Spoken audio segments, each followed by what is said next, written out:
One of the issues in the industry of quadcopters and drones is they need to get back to the station and get charged. And we wanted to address this problem. So this takes care of that last leg of automation that's necessary in the drone world and allows for an end-to-end entirely automated solution that can effectively take that human operator out of the equation entirely and allow for large-scale applications of drones over large areas. While we were researching, we found that none of the drones have a flight time of larger than 60 minutes.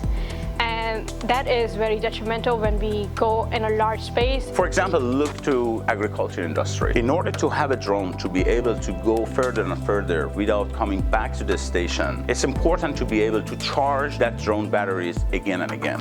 So throughout this project, we were able to develop a remarkably stable flight system that was able to integrate with our charging solution and integrate with our vision landing in order to be able to come up with this really nice comprehensive solution that solves the problems that we set out to do. It was very important for me to have a generation of students that they gain as much knowledge as possible through the journey of this project. In my position as team lead, I was responsible for overseeing the overall project. I was also largely responsible for the flight system side of things. I was part of the programming team. I was responsible for the vision-based landing of the drone, which included programming the camera that's a microcomputer to work with the controller for the drone and be able to land on the landing station successfully. This project has a really good mix of that multidisciplinary application. It covers a wide range of aspects, and this has really good industrial and real-world applications that we hope that maybe industry can adopt or that future senior project teams could pick up on.